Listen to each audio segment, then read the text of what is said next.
بسم اللہ الرحمن الرحیم۔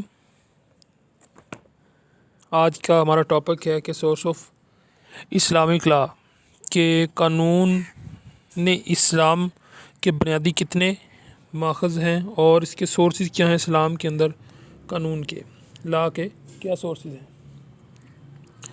تو یہ LLB پارٹ 2 کا پیپر نمبر 5 ہے اور اس کے اندر ہم ڈسکس کر رہے ہیں سورس آف اسلامک لا، ٹھیک ہے۔ تو ادھر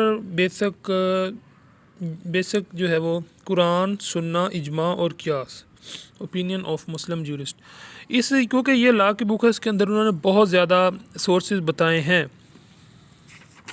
اور پہلے جب ہم پچھلی کلاسوں میں تھے تو تب اتنے سورسز نہیں بتاتے تھے، لیکن اب بہت زیادہ سورس، تقریباً 10-12 سورسز اس کے اندر بتائے گئے ہیں، جس کے اندر استحسان بھی داخل کیا انہوں نے، استدلال، تقلید، اجتہاد اور نسخہ، مسلم، مسلح،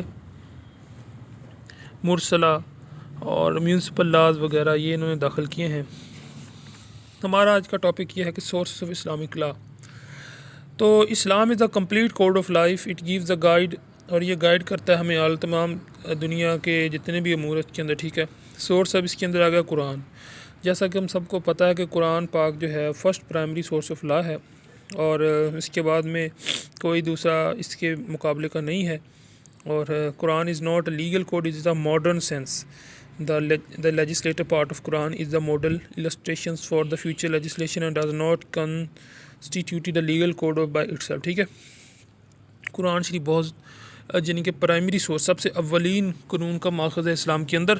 اگر مسلمان کہیں سے کوئی بھی چیز اخذ کرنا چاہیں، سب سے پہلے قرآن سے وہ رجوع کریں گے، ٹھیک ہے۔ اب اگلا آ گیا سنہ، نبی پاک صلی اللہ علیہ وسلم کا طریقہ کار، ان کے بتائے ہوئے اقوال جو حدیث جن کو کہتے ہیں، وہ اسلام کے اندر قرآن شریف کے بعد دوسرے نمبر پر حیثیت رکھتے ہیں۔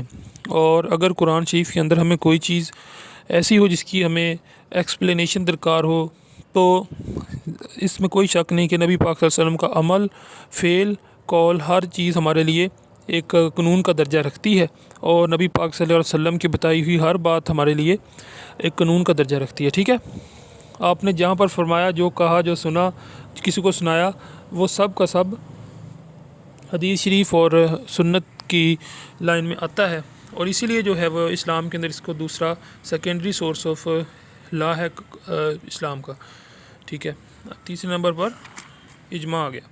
اجماع is a important source of law, it is the agreement of the jurist, یعنی کہ جورسٹ یعنی کہ جج جو ہوتے ہیں اسلام کے اندر، قاضی ہوتے ہیں، اگر کسی بات کے اوپر متفق ہو جائیں تو اس کو اجماع کہتے ہیں۔ among the followers of the Muhammad peace be upon him is in a particular age on a particular question، ٹھیک ہے۔ کسی ایک کویسچن کے اوپر، کسی ایک مسئلے کے اوپر جب امت کے جورسٹ کا اتحاد ہو جائے تو اجماع کہلاتا ہے۔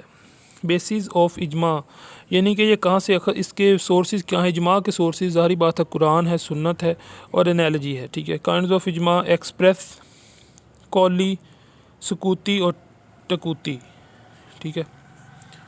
اس کے بعد میں اگلا قیاس۔ قیاس is an extension of law from the original text to which the forces is applied to a particular case by means of common علت اور افیکٹو کیس۔ حضرت اب قیاس کے متعلق بہترین جو آپ نے وہاں پر لکھنا ہے وہ یہی بات ہے کہ حضرت کیا نام، حضرت معاذ بن جبل رضی اللہ تعالیٰ عنہ کو جب نبی پاک صلی اللہ علیہ وسلم نے گورنر بنا کر بھیجا تو آپ سے پوچھا کہ وہاں پر فیصلہ کس طرح کریں گے۔ آپ نے فرمایا قرآن کے ذریعے، پھر فرمایا اگر وہاں سے حاصل نہ ہو تمہیں اپنا مطلب، پھر فرمایا سنت سے، پھر آپ نے فرمایا کہ اگر پھر بھی تم اپنا سوال کا جواب نہ ہو، پھر کہاں سے، تو پھر آپ معاذ بن جبل نے فرمایا کہ میں دونوں چیزوں کو سامنے رکھ کر ان سے ملتی جلتی اور ان کے قریب قریب اپنا ذہن ملا کر بات کروں گا، وہی فیصلہ کروں گا۔ آپ نے فرمایا تم نے بالکل ٹھیک کہا۔ اجتہاد آ گیا. اجتہاد کا مطلب ہے یہ سارے لکھنا ضروری نہیں ہے, آپ ان میں سے امپورٹنٹ لکھیں. قرآن لکھ لیں, سننا لکھ لیں, تھوڑا اس میں سے اپنے پاس ایکسٹینڈ کر لینا. اجماع کے اوپر بہت زیادہ لکھ سکتے ہیں آپ, قیاس کے اوپر بہت زیادہ اگزامپل میں نے آپ کو ایک دے دی ہے, ٹھیک ہے نا. تو آپ یہ بہت صرف ان کو یہ اجتہاد, استحسان اور استدلال چھوٹی چھوٹی ہیڈنگ کر کے آپ لکھ سکتے ہیں, ٹھیک ہے نا. بہت آسان ہے یہ, ان کو سمجھنا بھی بہت آسان ہے. اور استحسان means of preference of one over another considering the former good, ٹھیک ہے نا. اگر پہلے کچھ اخذ کیا گیا ہے تو اس کے اوپر کسی کو پریفر نہ کرنا. When a rule of law deduced by analogy اور in other in conflict with اجماع are is likely to cause in, جب یعنی کہ پہلے ایک مسئلے کے اوپر علماء کا اتحاد ہو چکا ہے تو پھر اسی مسئلے کے اوپر یعنی کہ استحسان کرنا, یہ کرنا, یہ اس کو کہتے ہیں استحسان. تو اس کا تھینکس فار واچنگ. دیکھتے رہیے ہمارے چینل کو, اس کو سبسکرائب ضرور کر لیں.